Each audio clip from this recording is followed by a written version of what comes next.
Hey, friends. Every once in a while, I hear a story that really touches my heart. So I wanted to share one with you. And it's actually about Shema Yisrael, which I have the merit to talk about pretty much every tour and every bar mitzvah. Get to scream Shema Yisrael with families at the Western Wall. And it's amazing how it just resonates with so many people. But sometimes we don't really even understand what it means. But somehow people just know how powerful this prayer is. So I heard this story by Rabbi Moshe, and it's a true story. So it goes like this. There was a man in the Holocaust. His name was Pinchas. And Pinchas, he was hungry.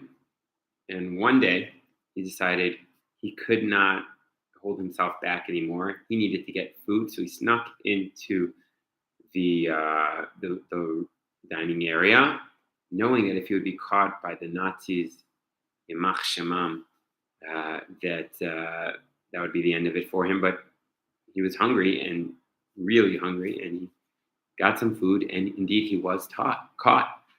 And the punishment was immediate death. They took him out to make an example of him, and he's about to get shot. And right before, he screams from the depth of his heart, Shema Yisrael, Hashem Elokeinu, Hashem Echad.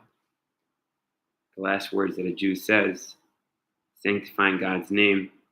And right before he shoots, the evil Nazi says, wait, Jew, you think you're going to get the last word? I was going to give you an easy death.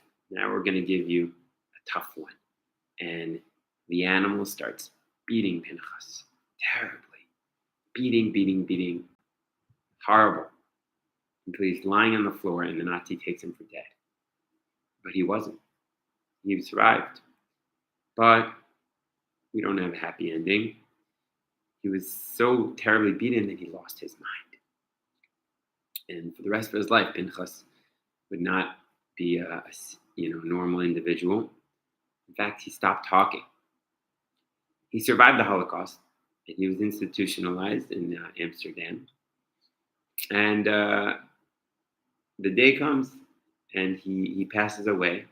But the Jewish community gets him to have a nice Jewish burial. At least his death should be proper. And everything is done. And right before they finish up, there's a woman who says, I'd like to speak. And it's his Gentile caretaker. And she says, Pinchas, you were a good man. And the Shema Yisrael that you said should escort you to the heavenly tribunal, and it should only be for the good. And the rabbis who were around, there's like, what's the story? What are the Shema Yisraels?